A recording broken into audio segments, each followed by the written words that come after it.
I don't like it. Captain Wan grumbled. Omega's cloak and dagger routine, I mean. Yes, I'm aware of your distaste for behind-the-scenes dealings. I replied.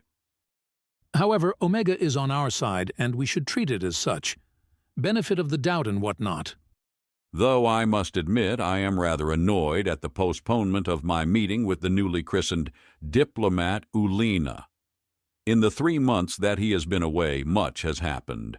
Most of it is being kept from the public, but I'm certain that Ulina knows better than to blab.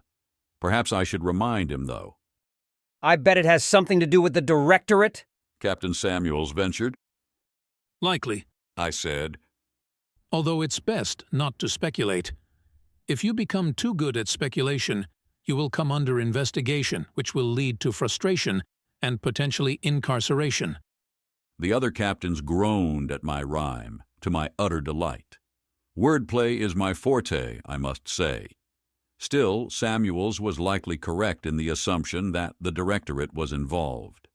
There was a lot of back and forth in most political circles regarding whether or not the Republic was trustworthy, and there's quite the slim chance that all 13 directors are in agreement on the issue. True, they could force the vote and call it wherever it lay, though it would be smarter to make an informed decision. And if you keep rhyming, you'll experience defenestration, Captain Kennedy said, without even a trace of a smile. Quite so, I replied with a grin. Captain Reynolds? Tim's voice came over the speakers. Omega's done with shiphead Ulina. Did you want to meet in your office? Yes, please. I answered. If he beats me there, have him wait for me at the door. Yes, sir. Captains, I said as I rose from my seat. The captains of the various frigates docked with the Thanatos nodded at my farewell. I laughed internally at their sour moods. We aren't exactly chums. In fact, our relationship is somewhat complicated by the fact that I am their superior officer. Even further complicating things is the fact that my superiority is granted by billet rather than rank. Insubordination is a kind of gray area in these circumstances. For instance, if one of these captains were to ignore a direct order, I could have them for insubordination. If all they did was, say, threaten to throw me out of a window, that's not technically insubordination. If they did actually throw me through a window, though, that would be conduct unbecoming as well as assault, and I could have them for that instead. Although we're in space, so it'd probably be murder. Hello, Captain Reynolds. Ulina greeted me as I approached, looking a tad shell-shocked. Greetings, shiphead Ulina. Let's go into my office. We've a lot to talk about. I returned his greeting with a friendly demeanor. We entered my office, and I walked past Ulina to my seat, gesturing for him to sit down as well. Once he did, I pulled up a holographic terminal built into my desk and opened a few folders so that I could have my visual aids. His eyes widened at the number of files in the folders. A lot to talk about, indeed, I said. Let's start by catching you up on U.S. Republic relations. As you know, we've been sending aid to Republic space to help against the Omni Union. Our forces haven't been mingling, though. The U.S. forces have formed a Quick Response Force, or QRF, and have been responding to Republic assistance requests as they come in. I pulled up some images of the region of space, the ships involved, snapshots of the communiques the Republic had been sending to the QRF, and some of the battle aftermath to illustrate my point. How many ships total? Polina asked. 5 battleships, 3 carriers, and 100 destroyers excluding those in the carriers. It's what we could spare from various fleets. I answered. We've also moved a diplomatic envoy onto the Galactic Diplomacy Station in Regara, but you already knew that as well, I'm sure. Yes, I was in class while the welcoming party was going on. Ulina replied dejectedly. Quite so, quite so. Such is life, as they say, I said as I moved on to the next topic. Now these are things that you damned well shouldn't know, and by that I mean they are classified and not open to public discussion with either the United Systems or the Republic citizenry, or uncleared military personnel. Understood? He nodded, and I opened another slideshow of images. Our scouts have been very busy. Our goal is to map out the entirety of OU-held territory and get an accurate ship count. The good news is we're likely close to finishing that up. The bad news is that it's looking quite grim. I'd heard that our ship counts were underestimates. Olena ventured. How bad is it? 600 million confirmed thus far.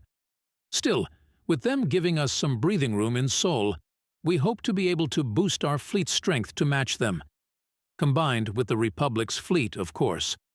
The brass still isn't entirely certain how to handle something of this scale, though. Some say that we should find a way to negotiate a peace. Others are convinced that we'll have to exterminate them. I explained. It will likely be the latter.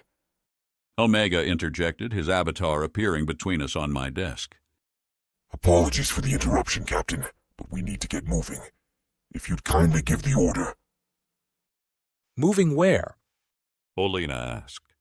Consider the order given. I said to Omega. That's another thing we need to talk about, Ulena. We've so far found 8 other species who are currently at odds with the OU. We don't yet have the ability to safeguard all of them, but there's 2 that are good candidates. They're putting up quite the fight. One near U.S. space and another near Republic space. That's amazing. Olena replied with widened eyes. Is that where we're going? Correct. We're going to introduce ourselves and offer aid to the one nearest the U.S. You'll be the Republic's representative on this mission. The Republic is doing the same for the one near their space with... I paused, looking up a name. Mr. Havencroft as our representative. Mister? Olena asked. Yes, he's not military. I said with a smile. A bog-standard diplomat, just like your sister. Right. I forget that you have those. Olena said without a trace of humor. Forget? I'm pretty sure you've never met one. I joked. The reptilian ship commander opened his mouth as if to say something, and then closed it again. There's also the matter of the MPPs. I continued in a more serious tone. We have developed a system for spotting mobile prime platforms, which sorts potential MPPs into one of 4 categories: confirmed, suspected, potential, and unlikely.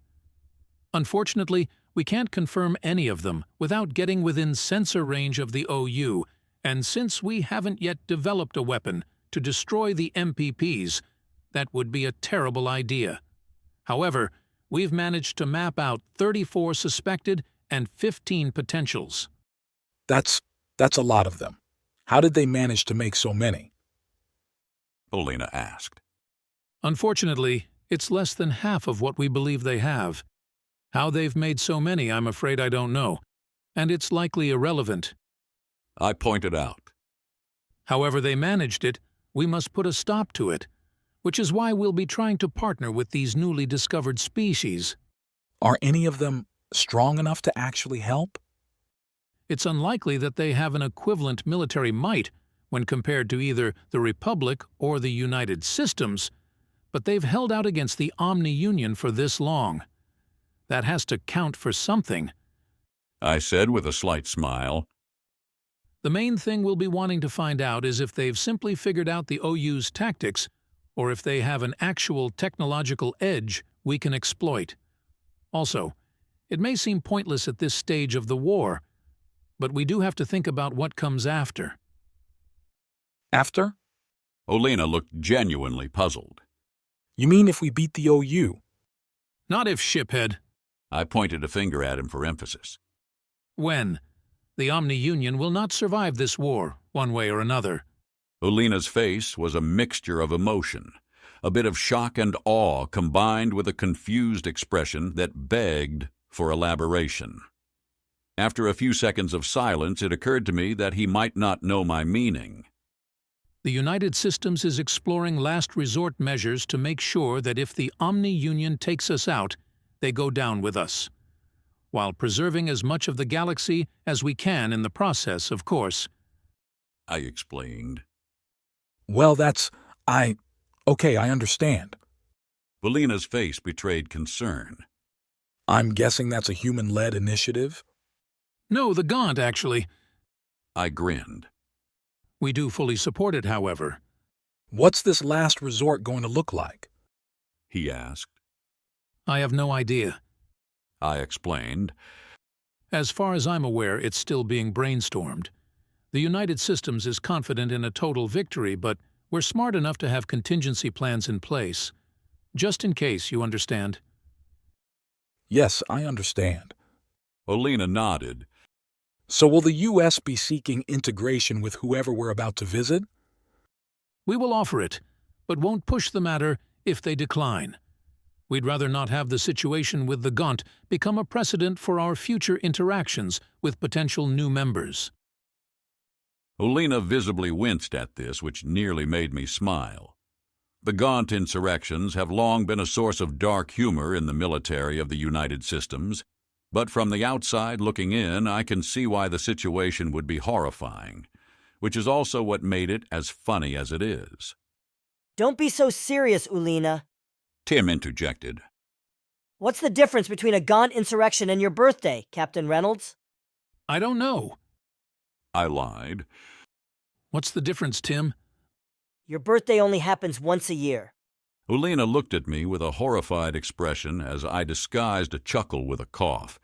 It took everything I had not to laugh at his reaction, though. A few seconds of silence passed as I collected myself. What, you don't get it? Kim asked.